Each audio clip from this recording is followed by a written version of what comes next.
E aí, Bia, como é que tá a situação na tua casa? Tá a mesma coisa, tá complicado demais. Eu tô com meu psicológico muito abalado. Não tô conseguindo estudar direito. Até no trabalho eu tive que pedir pra sair, porque eu não tô aguentando essa pressão, sabe? Que meu pai e minha mãe tá colocando em mim. E quando eu tô na casa de um, falo do outro. E quando eu tô na casa da minha mãe, minha mãe fala do meu pai. Então tá muito difícil. Parece até aquela cadeira que tu pegou na faculdade, que tu fez. Psicologia. Foi. Ela fala justamente sobre a alienação parental, que é um conteúdo bastante que muito se fala de família, de criança, que é quando o pai ou a mãe, né, o genitor, ele começa a criar dentro da cabeça da criança falsas memórias, fazendo com que algo que nunca aconteceu venha crescendo dentro da cabeça da criança.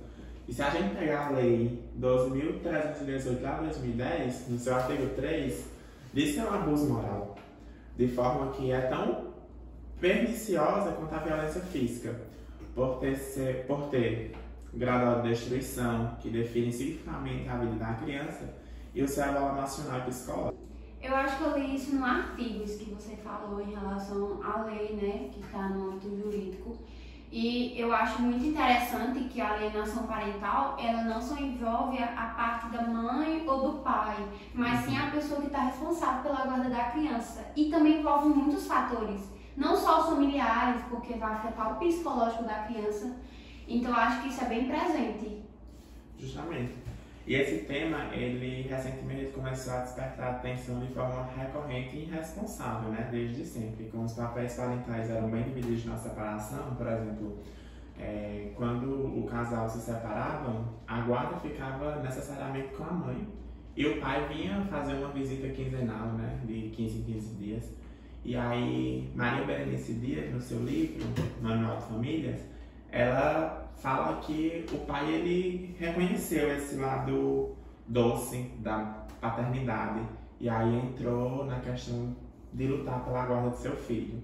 E muitas das vezes o cônjuge, né, ele fica criando falsas memórias para que a criança não se sinta confortável do lado do pai ou do lado da mãe, seja de quem for a lei que esteja disputando a guarda da criança naquele exato momento. Interessante que não é só aquilo, tem mais por dentro do tema, do assunto. E tem dois tipos de alienação parental, que é a clássica e a do nível mais leve. E assim, quando eu fui estudar, que eu fui ler referente ao assunto, eu percebi que eu vivi isso na minha vida, por conta que meu pai nunca foi às apresentações do meu colégio, ele nunca me deu atenção quando eu tinha algum evento importante, quando eu era mais nova, sabe? Porque para uma criança isso é muito importante, os pais estarem presentes nesse momento, nas coisas do colégio. E aí ele nunca ia, e muitas das vezes, depois do tempo que eu fiquei maior, hoje em dia ele de fato me conta que ele não era comunicado por a minha mãe, né, que era a minha responsável, na época ela que tinha minha guarda, e ela não avisava pra ele que ia ter os eventos. E aí eu acabava tendo esse sentimento que eu tava sendo de fato excluída pelo meu pai, que ele não gostava de mim, que ele não queria saber de mim. Só que muitas vezes não é isso. Hoje, como eu sou maior, eu sou mais velha, eu entendo que não era bem isso. Mas na época meu psicólogo me falou que eu ia ter que fazer várias sessões para poder tratar eu adquiri ansiedade, eu adquiri muitos problemas. E aí eu acho muito forte como isso pode afetar a vida de uma criança, essa convivência. E muitas vezes não só do pai, né, dos avós também, dos tios, com quem tem a guarda. E aí, esse teu exemplo aí, a gente pode enxergar claramente como identificar, né? A gente vê que há uma dificuldade de acesso afetivo ali do responsável com a criança, que há uma rivalidade entre os genitores. E uma das partes que pratica essa interferência, ela acaba omitindo informações para a criança, que foi justamente um dos seus casos, como você trouxe, né? A não participação nas apresentações de balé.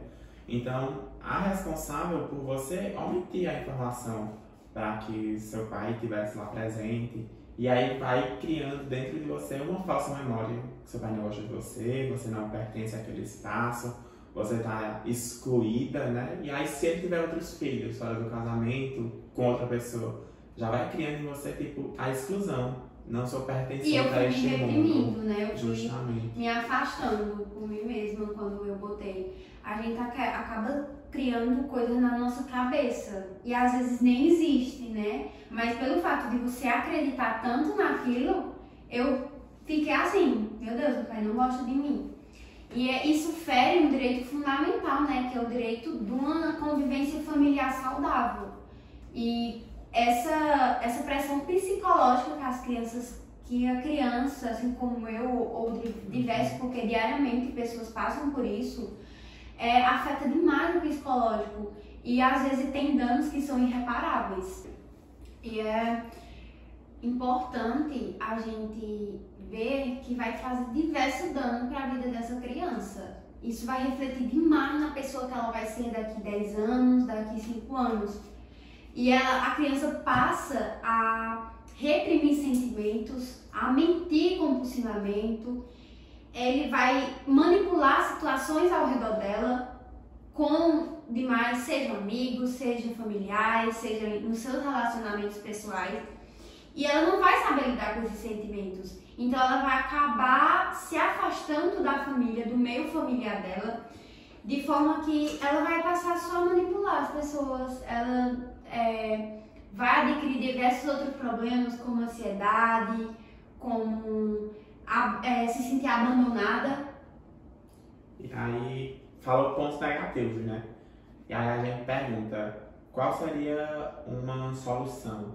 Qual seria uma solução para acabar com essa movimentação estranha dentro da cabeça da criança, né? Com essa criação de falsas memórias, de falsas ações.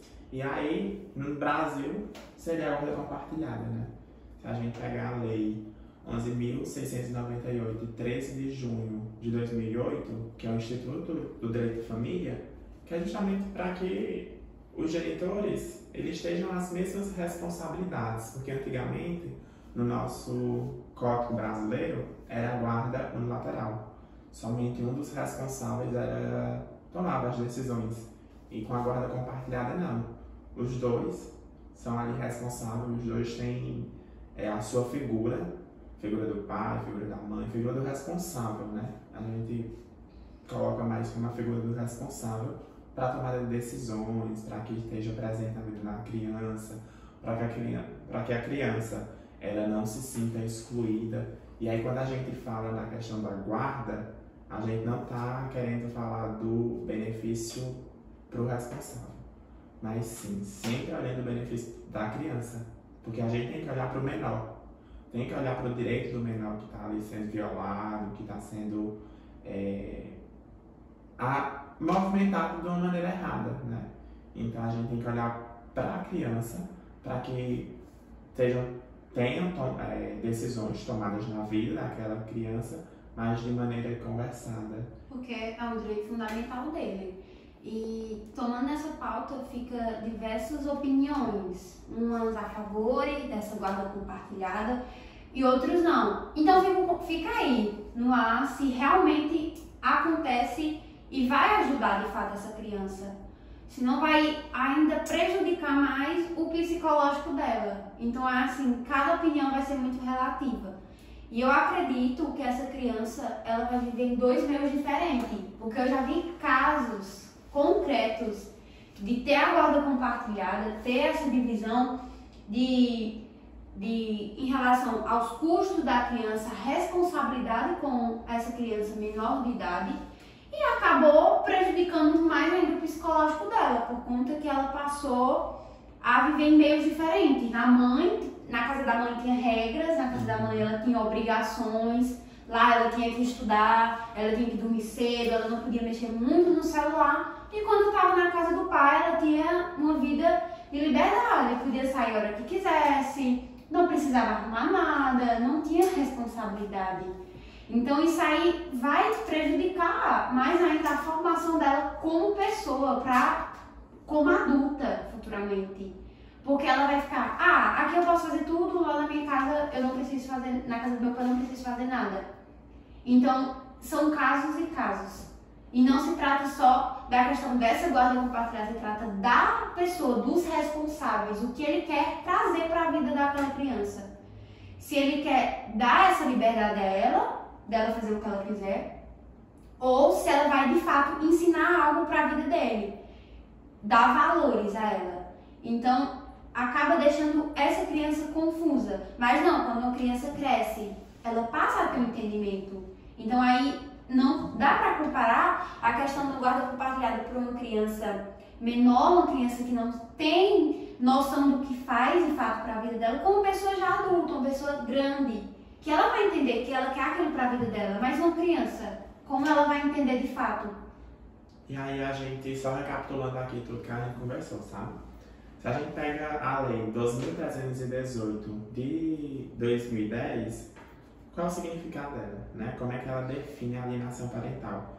Ela vai definir como uma interferência na formação psicológica da criança ou do adolescente, né? Promovida ou induzida pelos genitores, pelos avós, pelos tios, por quem detém ali a responsabilidade daquela criança ou adolescente. E aí a gente vê a autoridade, a guarda, a vigilância, né? Para que repudie o genitor ou que cause prejuízo ao estabelecimento e à manutenção dos vínculos com este. E se a gente pegar conceitos de que Maria Berenice Dias fala, ela fala muito das falsas memórias, né? A criação de falsas memórias dentro da cabeça da criança. E ela também fala quando o genitor, o responsável, o pai, ele adquire esse gostinho da paternidade, né? Ela costuma dizer essa delícia da paternidade. E aí ele vai em busca de estar mais presente na vida da criança.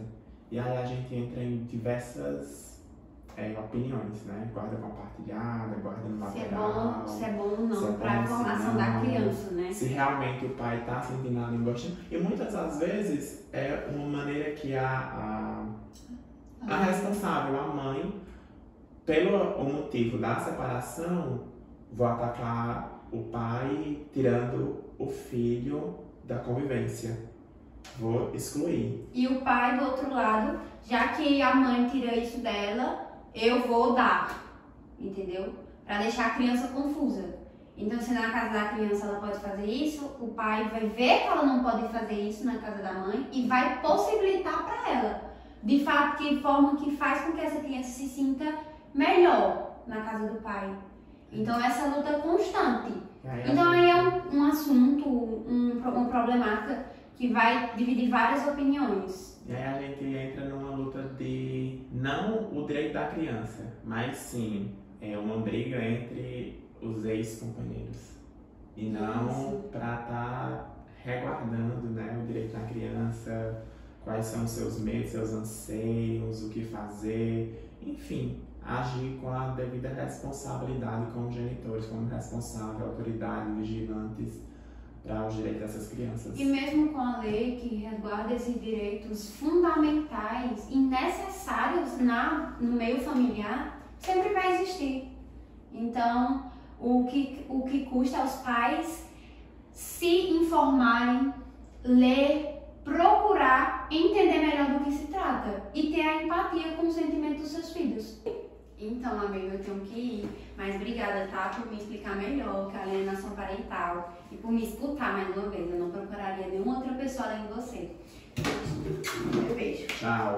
Boa aula. Mais uma conversa finalizada e agora vamos assistir aula de psicologia.